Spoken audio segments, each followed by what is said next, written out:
Good afternoon, everyone. Welcome to this panel. Thank you for being here. I'm Ronna Nirmala. I'm a journalist working for a small independent media based in Jakarta, Indonesia, Project Multatuli. Nice to see you all, and I'm honored to be here to be moderating these important discussions on journalists and press freedom in the global south, how the challenges and the coping mechanisms. So I think we can agree that journalism has never been a safe profession in our part of the world, in the global south. The threats are also often sharpened by the government using the law as weapon. We see firsthand on how laws criminalize online speech, brand critical reporting as false news, also how regulatory bodies suspend or shut down independent media organizations, especially during politically sensitive moments, and also courtrooms become tools of harassment where journalists face endless lawsuits designed to drain our energy and resources. So I'm gonna share you a little bit of my experience in my own country, Indonesia.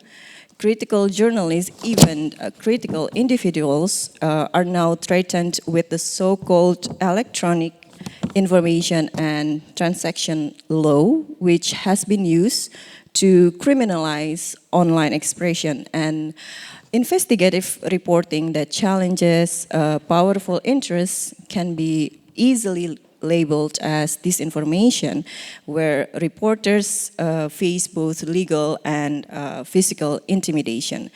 So these realities remind us that press freedom is also undermined by legal system and digital repression. Yet, despite these odds, journalists, us in the global south, continue to resist, adapt, and find new ways to keep telling the stories that matters.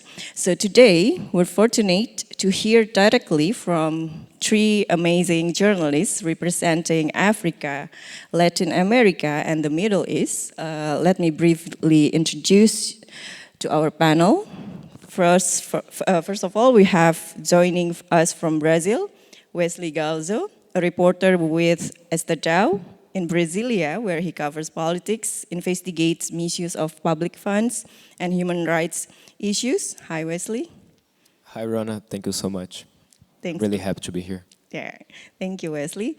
And then we have from Jordan, we have Afnan Abu Yahia, a journalist and researcher at Khaybar, specializing in political and digital rights. Hi, Afnan. Hi, Ronna. Thank you. And from Zambia, we have Zulu. She's an award-winning freelance investigative journalist who reports on human rights, gender equality, and environmental justice. Hi, Annie. Hi, Ronna, and it's indeed a great honor to be part of this great conversation. Thank you, Annie. So before we dive into the specific country cases, let's start with the bigger picture that across the global south, we face an overlapping set of challenges. So to help us understand this challenge in more detail, I'll now invite our panelists to begin their presentation. So I'll start from Jordan, from Afnan. From my understanding, cybercrime laws have been tightened repeatedly as part of a broader censorship wave after the Arab Spring. Could you walk us through how these laws shaping freedom online, press freedom in Jordan today? Thank you, Ronna, for the introduction. I'm so happy to be part of this forum and to speak with this group of distinguished journalists. I think you wonder how we met, but we've met in an investigative journalism training in Volos, Greece, luckily. And now we made this session in order to bring insights from our context on the status of press freedoms. I know we call this session as including Global South, but this is not an attempt to draw distinctions between the global and the North-South. the global north and the global south. We are aware of the colonial legacy of such terminology, but we're here to speak from mutual context in order to brainstorm on challenges and think of different mechanisms that help us to face and challenge these situations, because we know that every journalist in every place in the world face similar challenges. So as Ronna have mentioned, I'm gonna cover the case of cybercrimes law in Jordan. And I think it's worth mentioning at the beginning that cybercrime law, at the essence, is not a bad thing. It's not negative. We have a very broad online sphere, and we need a regulation that governs this sphere in order to be protected from the online harassment, blackmailing, and other forms of violations. But the problem happens when the governments use these regulations in order to impose more restrictions on press freedoms. And this is what Jordan has been doing for years. And when I speak on the case of Jordan, it's not only cybercrimes law, the only repressive regulation we have, because we have many articles in many other laws, including the penal code, the media and publication law, the access to information law. But I am mentioning cybercrimes law as a case for today because it is the most distinguished regulation for attacking journalists and the human rights defenders in my context. So basically, why the case of Jordan? To represent the whole case of the Arab region. The case of Jordan is interesting, unfortunately, because it represents a whole repressive wave of attacking journalists in the whole Arab region, starting from 2011. So at that time, people in the Arab region have went into demonstrations and protests to call for political and economic demands. And this is what has been called as the Arab Spring. And people have used massively social media platforms, including Facebook, to organize and call for these demonstrations and protests. That's why right after these demonstrations, government wanted to control the online sphere and wanted to impose more restriction on using it and on people's ability to express themselves and publish and organize people through these online media. So we had the first version of Jordan cybercrime law at 2011. Although we had many earlier versions issued and approved by United Arab Emirates and former countries. But the most massive wave of approving and issuing these regulations came right after the Arab Spring for the reasons I already mentioned. But at that time, we as a journalist had a problem with one article. It was article number 11 that criminalized fake news. But as the government amended this law 3 times, we had the problem with the whole regulation because all articles became worse. And we had more restriction on the flow of our work, including fake news accusations and many other articles I'll present later. So this is the case of Jordan that is part of a wider case of repression in the Arab region. And this regulation was used to arrest many of journalists, including and more than 1,800 journalists arrested through 1 year only. But I'm going to mention briefly why this regulation specifically sucks and impacts the work of journalists in a very harsh way. It does include a lot of bad articles. Maybe I'll just summarize the top of them because I'll just keep talking if I'd mention the issue in each article. But mainly, every term used in this regulation is loose and ambiguous. When the government says that fake news is criminalized or threatening national unity or defamation or slander, it does not define in the same regulation what does that mean word. What does that word mean? Sorry. So basically, it includes a wide range of things that means relative meanings to different people. And any post on Facebook that the government doesn't like might be deemed as fake news. Even if I post now on Facebook, I don't like IMED Forum so far. Maybe the government would consider that as a threat to the national unity or the relationship with another country. So it's basically very relative and very loose. And it's not only that you get a lawsuit over a Facebook post, but the punishment is huge. We had, in the first version of the law, the prison sentences up to 2 years. But in the latest one, the prison sentences can be up to 5 years. This also applies to the fines because Facebook posts can cause a lawsuit in which you will pay up to $70,000. I guess no Facebook post worth that much. So it is really intimidating journalists of expressing their opinion and even publishing and disseminating their work. It's also very important to mention that this law allows for another referrals. I mean, the legal referrals in which you will be prosecuted in front of the state military court instead of the civil court, which also deprives you of many other advantages and of your right as a journalist to criticize public figures. Basically, this law has been impacting the work of Jordanian journalists and Arab journalists in general every day. It affects their press freedom. It affects their atmosphere of expressing and investigating interesting stories. It hinders their ability to access information and also to hold public figures accountable because it gives immunity, it protects these public figures. It also impacts their right to privacy because the law allows the government to monitor online activity and allows the internet service providers to collect data. It's not only that, but the same law allows for blocking websites, which is, I believe, the case my colleague Annie will bring about licensing websites in Zambia. But the same cybercrime law allows for more also restrictions regarding websites that are licensed, although also we have another law that is designed specifically for that. So basically, this is the case of Jordan and cybercrime law. In the latest slide, I'd like just to mention a few case studies of colleagues who has been sentenced and fined with large amounts of money due to their interaction with urgent and public opinion issues. As we speak, Ayman Sanduqa is serving a 5-year sentence over a Facebook post in which he appealed to the king.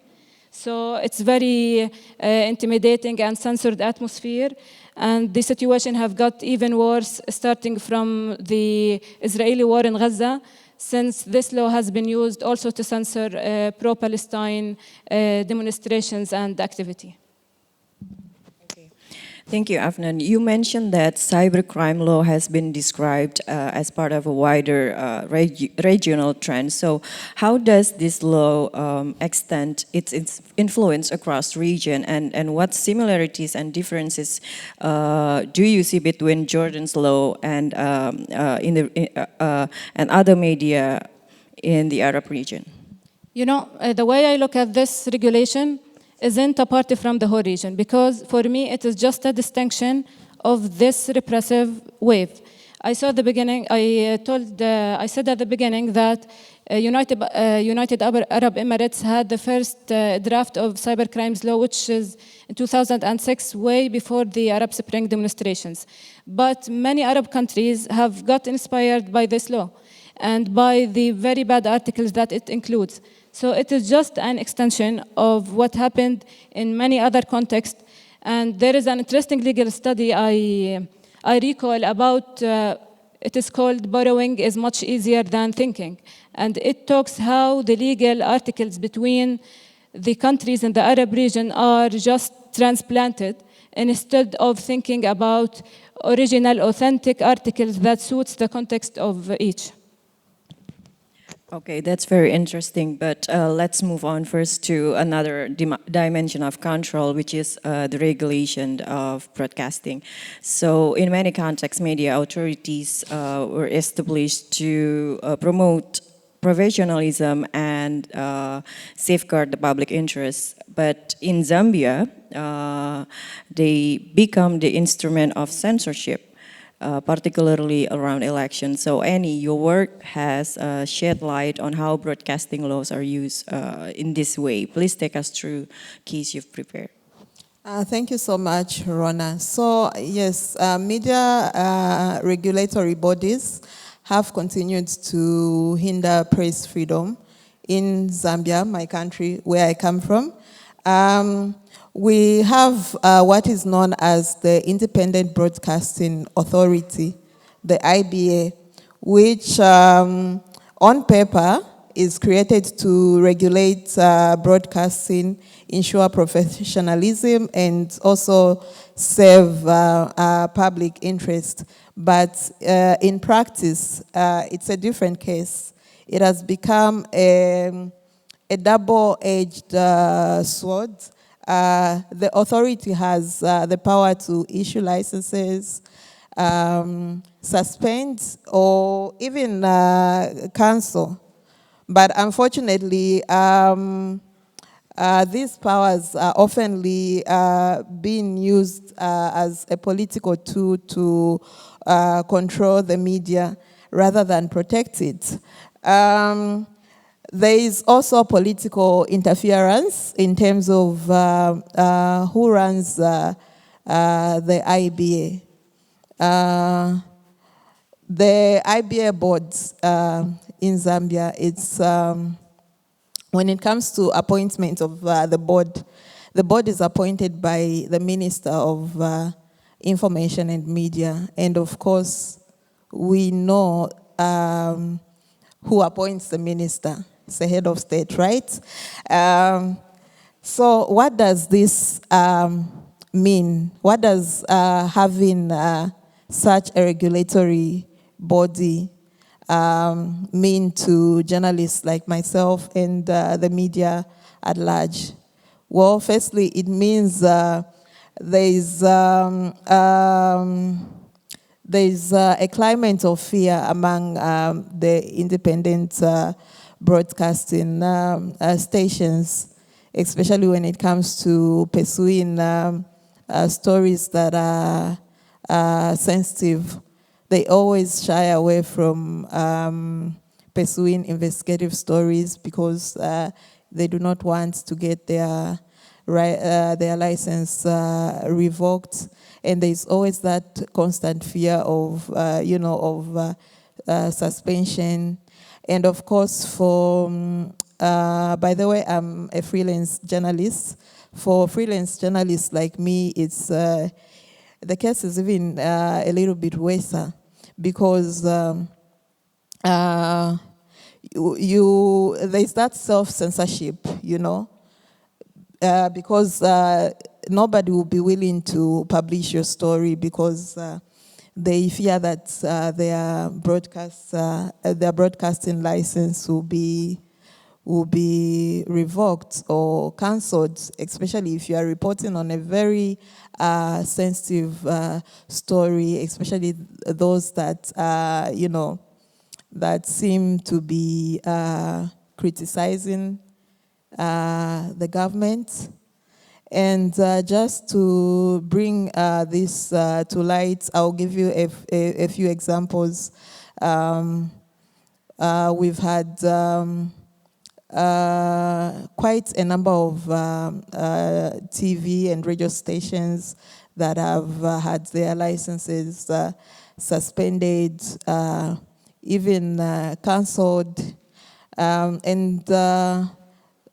One thing is that this trend mostly happens whenever there is an upcoming elections or in moments where there is political, tension in the country. I'll take you back to 2016, because in Zambia we usually have elections after 5 years. In 2016, I mean,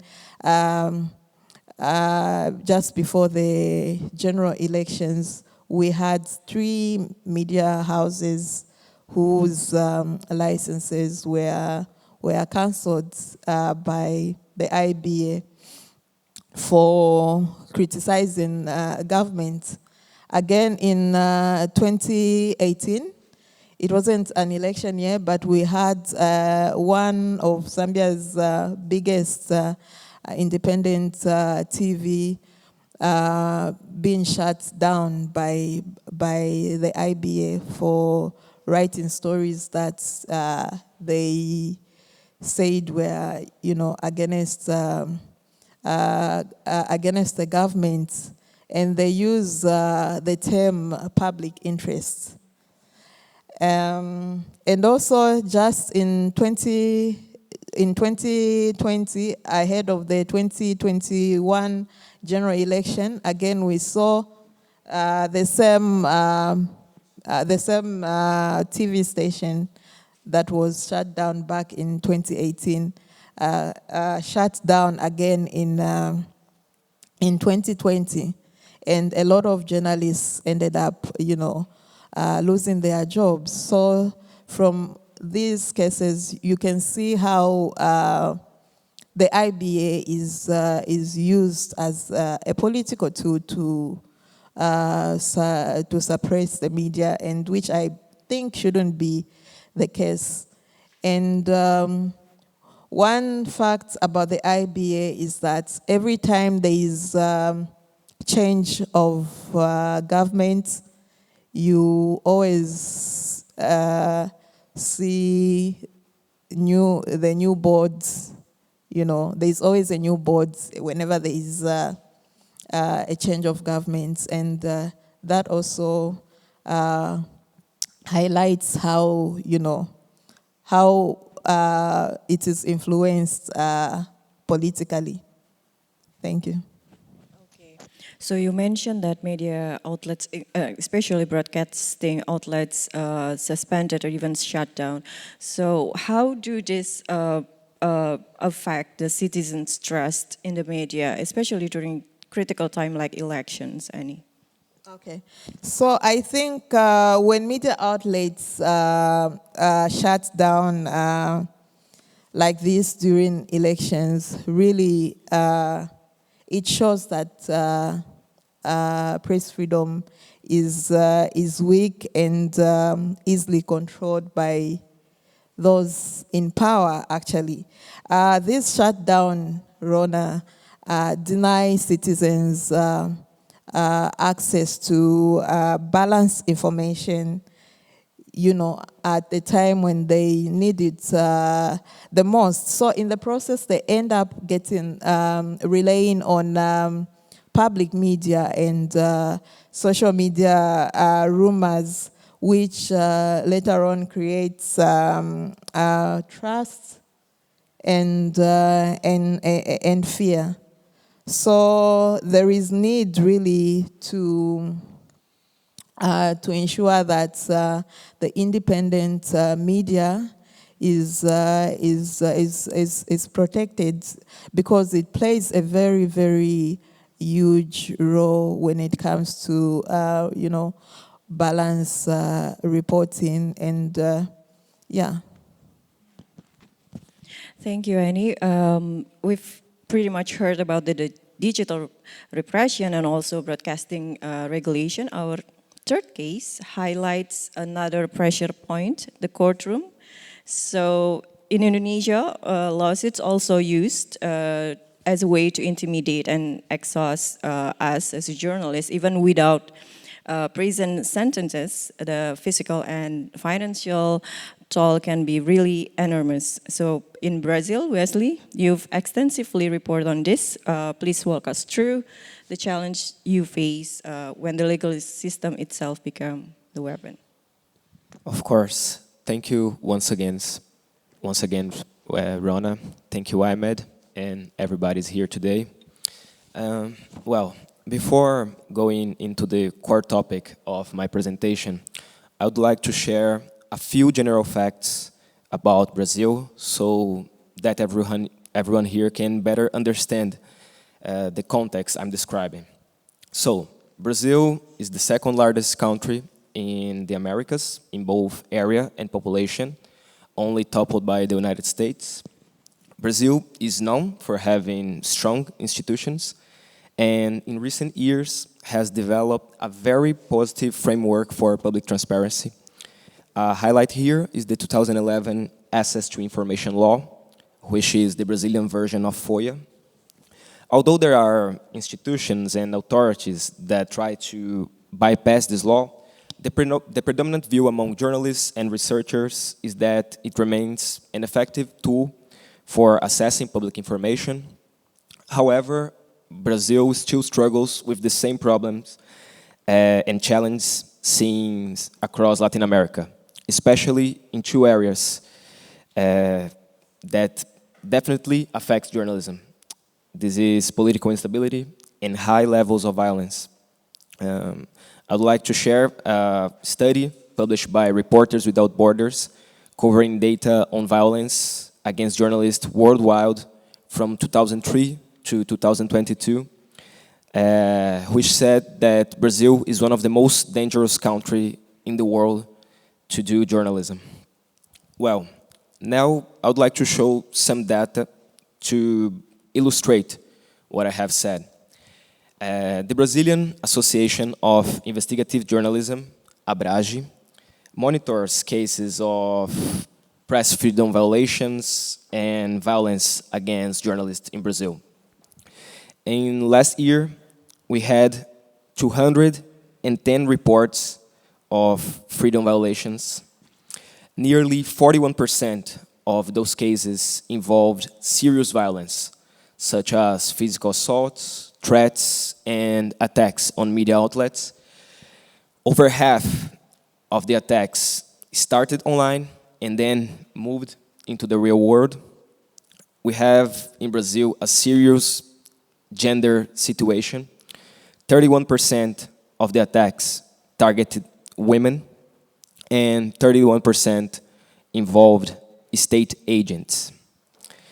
Well, now everybody here have a broader picture. I want to talk about the key issue related to press freedom violations in Brazil, and this is judicial harassment. Well, the Brazilian Supreme Court defines judicial harassment as the act of filing multiple lawsuits again, on the same issue against the same person in different states and cities with the clear goal of making their defense harder or intimidating them. The most emblematic case in Brazil involves the journalist Elvira Lobato, who faced 111 lawsuits filed by members of Universal Church after she published a series of articles investigating the church's businesses. Unlike what my colleagues here may have experienced in their countries, Brazil doesn't have a specific law designed to censor or persecute the press. What many authorities do instead is use the legal system, weaponize the judiciary, as you mentioned, to sue journalists for defamation, moral damages, insults, and similar charges. And unfortunately, the Brazilian judiciary often rules in favor of these lawsuits, especially when they are filed by public officials and members of the judiciary itself. And these rulings can result in extremely high fines, like you have mentioned, and in censorship of published articles, as has happened a lot in recent cases in Brazil. Well, now I will mention more data, because I believe data it's important to clarify what is happening. Last year, no, not last year, but since 2008, ABRAGE received and counted 84 cases classified as judicial harassment. 654 lawsuits against news articles. And Brazilian journalists have paid over 2.8 million reais in damages. Okay, you all are seeing this chart. Here is the yearly evaluation of these cases. You will notice a sharp increase starting in 2020, which coincides with the presence of the former Brazilian president, Jair Bolsonaro, whose administration was marked by constant attacks to the press. During this period, us, journalists, face both state violence and violence from people who supported Bolsonaro. So the environment was of fear and many, many lawsuits. And I have already taken some quiet time with my presentation, and I would like to conclude it by sharing the case of journalist Rubens Valente. Rubens is a personal friend of mine. Could you change the... Yeah. This is Rubens. He's a personal friend of mine. We both live in Brasilia, and he's a recognized award-winning journalist. And now I would like everybody paying attention in what Rubens has to say, because I believe his words summarize everything I have shared with you until now.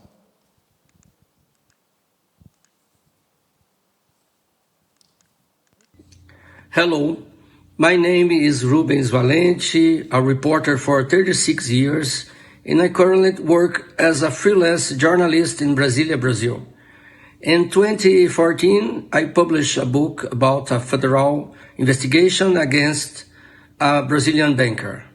Some pages of the book discussed the prominent role of Brazilian Supreme Court Justice Gilmar Mendes, the court's most senior and powerful, with extensive political connections and controversial court decisions. My book wasn't a biography, but Mendes filed a civil lawsuit alleging damage to his image.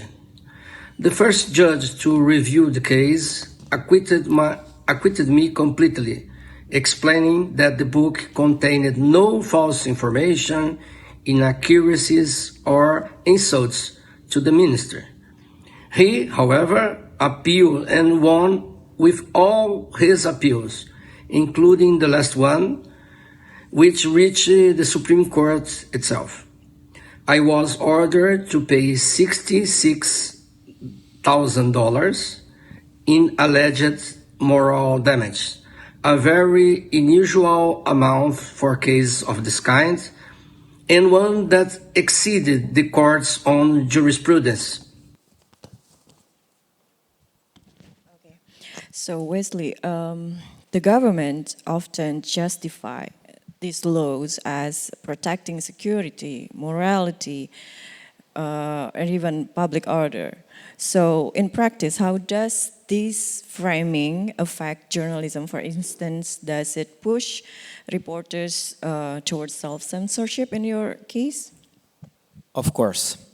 Self-censorship is definitely an issue in Brazil, because we saw these renewed journalists, very respected, being pressured by a Supreme Court ministry. So normal journalists, beginners, simply avoid to reporting on judges and simply avoid to write about certain subjects. And some newsrooms seek for legal advice before publishing some stories, because they know will be retaliation. And there's a kind of fear atmosphere when we talk about covering judiciary stories, because you are investigating people who will judge you after all. So I would like to just add something, that I'm describing a scenario of a national and large media landscape. But if you are a freelance journalist or an independent journalist working at a small town, if, for example, if you cover rural conflicts on the Amazon forest, the situation is even worse, because the judge who will judge your case, he lives very close to you.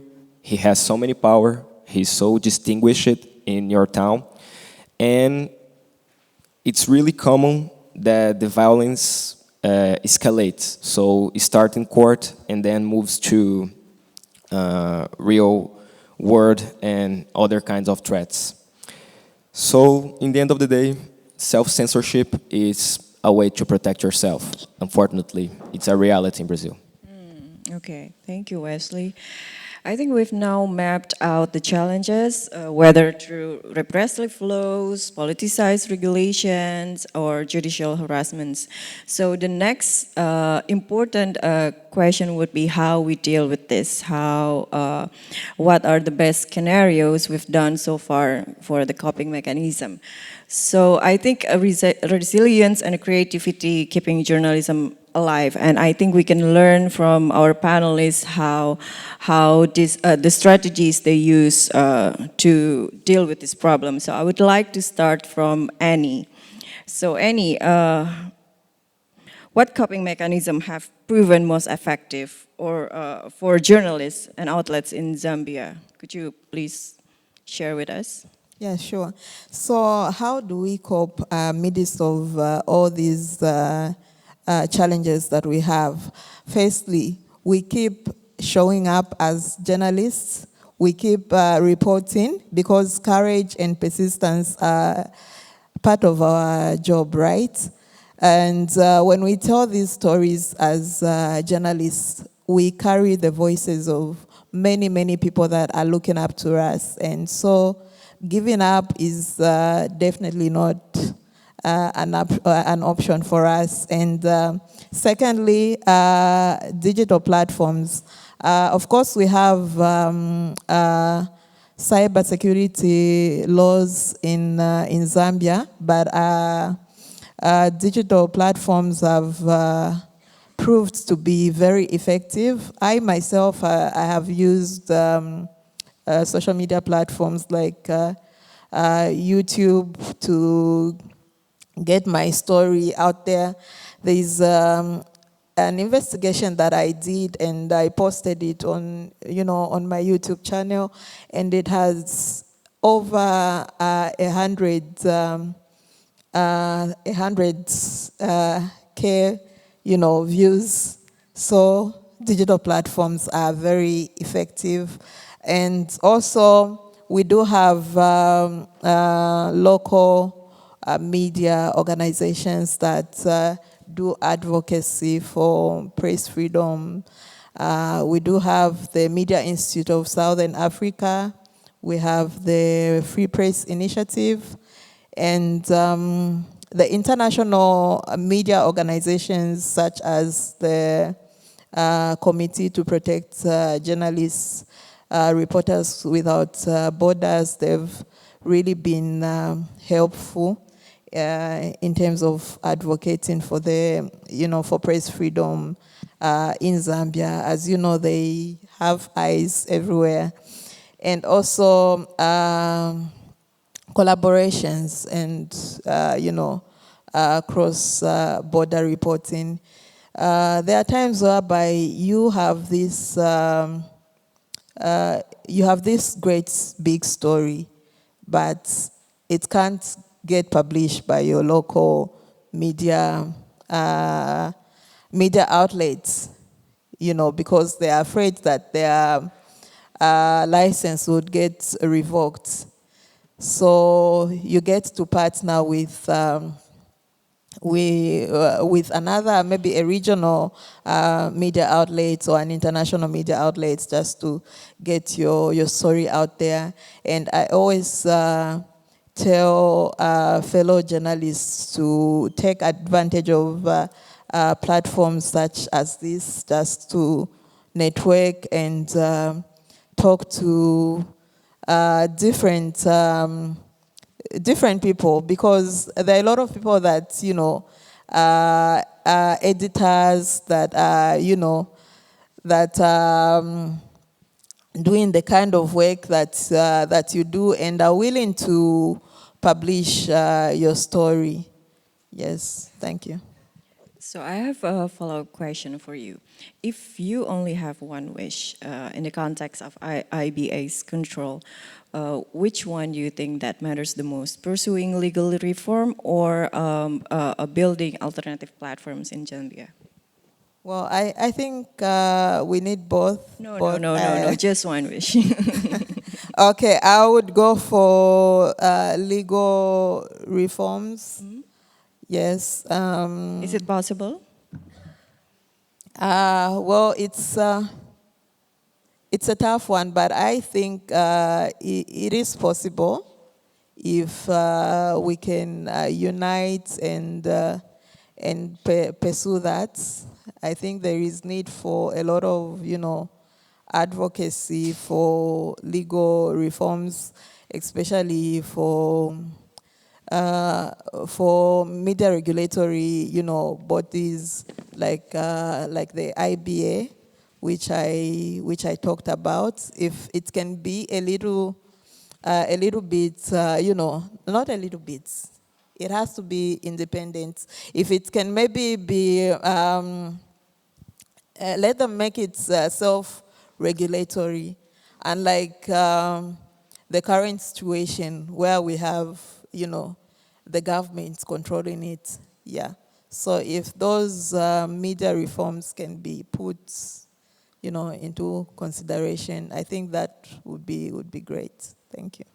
Thank you, Annie. So Annie mentioned about the legal reform, but we've talking about we're moving to Brazil. I think it's more complex situation where you mentioned about Brazil and how you navigating legal harassment. Could you please tell us more about that, Weslley? Of course. I mentioned Abrage because I am a member of Abrage. I'm a member of the association. And I believe if you are facing a lawsuit and you have a judiciary weaponized against you, the only solution is find support. You need to be, you need to have solidarity around of you to deal with this situation. And Abrage is one of these organizations. We also have Reporters Without Borders working in Brazil. I truly believe unions could be useful too, to advocate for better conditions for journalists. And I mention Abrage because they have a very important advocacy work. They try to talk with politicians, congressmen, with judges to explain what journalists are doing and try to advocate for better conditions. And these are national possibilities, but I truly believe that if you have a so complicated scenario and sad scenario like we have in Brazil regarding judges persecuting the press, you also need to look for international assistance. So a forum like this, organized by IMED, is really important to discuss our situation. And also it's important to have foreign organizations helping you. And I shared the Rubens Valenti's case because it's a very good example how you need to look for international support to solve your problems. He appealed in Brazil, and the Supreme Court itself said, no, you are wrong. You publish false information. There's no more alternative.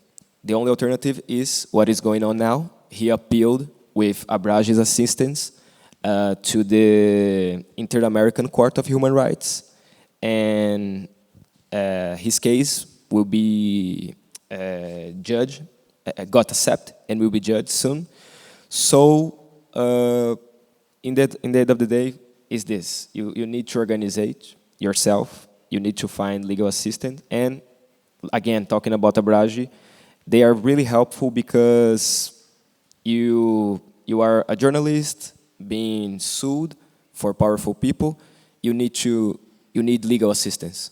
So they are there. They have some programs to help you to find affordable assistance or even pay it for you if you don't have money. Okay. You mentioned that Abrage has done some of the ways in the terms of advocacy, but my question would be, what areas still need to be strengthened for Abrage to have a better protect journalists in Brazil? Great. Yeah. Abrage has some limitations, but overall, I believe it has been very effective. 2 years ago, the Supreme Court ruled that media outlets could be held legally responsible and even sued for publishing interviews that included what they considered defamatory statements without proof. So, for example, if Bolsonaro attacks Lula during an interview, the news outlet that published it could be sued. And Abrage did a very good job talking and explaining to judges that this decision would create an atmosphere of censorship, self-censorship, and also a flood of lawsuits against journalists and media outlets. So they do this really great job, but they don't have money structure to help everyone. So sometimes I know some cases they just can't help because there's no enough resources to do that. So I believe that again that they are doing a quite good job, but solidarity. They need funds. They need to International help too. international help too. Yeah, I believe this is it. Okay, thank you, Weslley. Last but not least, Afnan, could you please share with us how you cope with this in a restrictive digital environment in Jordan? Yes, Ronna. I'd like first to second what my colleague has mentioned. I know that this coping mechanism would sound very helpful for any journalist anywhere, but when we look in details into them, we realize that each context requires different coping mechanisms, especially that there is no fixed set or guideline that includes steps for journalists. This is what you need to do, this is what you don't need to do. Also, coping mechanisms are not stable, like they change over time, especially in the case of Jordan, because the law got amended many times and the government has changed strategies to attack journalists. The coping mechanisms need to adapt to that. For example, the case of the legal support or legal representation. I guess in the Jordanian context, this would have been worked in the era around 2011 because the government at that time was launching many lawsuits against journalists. But now the government is being more selective. They don't have to prosecute around 200 journalists. It is enough to prosecute 3 to 5 and make an example out of them and sentence them to 5 years and pay huge amounts of money to censor everyone else. This is less costly and more effective and direct to the point. That's why coping mechanisms have changed. It's also ironic what Annie has mentioned. She used digital platforms as a coping mechanism in her context. But in my context, digital platforms are the problem. So digital tools might be helpful, but not the digital platforms, or using them, the merely typical use would be helpful. I'd like to mention a few points regarding the digital tools that has been widely used right after cybercrime law in Jordan, the main of which is the use of VPN. I know that cybercrimes law in Jordan has criminalized the use of VPN, but it was never famous that much before the law. The issue is that after the law, the government had blocked more than 300 websites, and they also banned the use of TikTok in the country. That's why people had to be familiar with VPN in order to access these websites and social media platforms and even entertainment and video games for children. Everyone started downloading these VPNs. I think this is kind of coping mechanism because it is a collective action against unfair law. It's not right to criminalize VPN. It is a digital tool that anyone should use, and it's not right to suppose that as long as you're using VPN, that you're using it for the wrong purposes. So now VPN is widely used, as well as other mechanisms, including staying anonymous for some journalists. I see many colleagues are preferring to publish in other languages and with other platforms, and even without their names in order to stay protected. But sometimes they decide to take the risk because these challenges sometimes make their work more meaningful. in a way or another. Many digital platforms has been launched to support journalists to improve their digital security skills and to know how to use encrypted devices, how to send encrypted emails. I think this is one of the most important ways to deal with a law that we realize that we cannot change by the meantime. But at least it's impacting our work on a daily basis. It's hindering our workflow as a journalist. Okay, Afnan, I only have one more follow-up question. What do you see as the most effective form of solidarity or even resistance from journalists can rely today? Is it legal advocacy, cross-border collaboration, community support, or something else? I think at that stage, these digital tools and digital security trainings are doing really well. But definitely, I need to wish for legal reform, as what Annie mentioned. We have a problem with the whole law, not only a specific article, although we do not fight the essence and the logic of having a cybercrime law. But maybe in the future, we'll have such an opportunity. Okay, thank you, Afnan. Thank you all for sharing. I believe we still have time. I know we're approaching lunch. Probably you still you have questions for our panelists. Probably you want to share your experience in your context. Please do. We have 2 hands raised. Yes, sure. Hi, I'm wondering specifically for you, Afnan, in the wake of limited, I guess, dispersal of news via online or social media, what other methods have kind of come out of that, like in replacement? Yeah. Oops, sorry. So I guess without like confidence in legal protections or safety when you disperse news through social media because of the laws that you discussed, what other methods of communication have kind of arisen in the wake of that? I guess what Weslley has mentioned regarding the international cooperation between the international and regional organizations to fight this cybercrime law.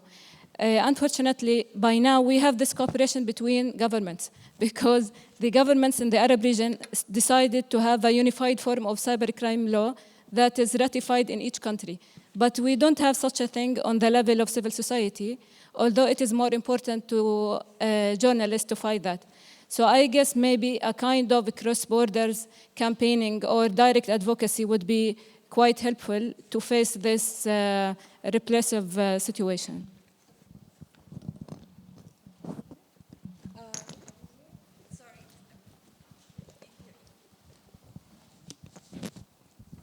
Hi. Hi. How to investigate journalists who are based in countries such as Eritrea, Turkmenistan, and North Korea report and publish their findings? Consider that those countries have limited access to the internet and social media. So basically, just to make sure, is this a question directed to me or? Yeah, and you're basically asking about how the fines are impacting people's use of social media? No, I mean how to investigate journalists who are based in countries such as North Korea, Turkmenistan, and Eritrea report and publish their findings. Consider that in those countries, freedom of speech is basically non-existent. I guess investigative journalism is facing a trouble doing really interesting work in my country because even the platforms that consider themselves leftist or less governmental are also restricted by the governmental editorial mentality because most of them are now considered more governmental or pro-governmental outlets, and they are just covering the situation and reporting on local events within the very limited margins of freedom of speech. I hope I answered your question, but my colleagues might add. Annie, you want to add something? Annie? Anyone add something?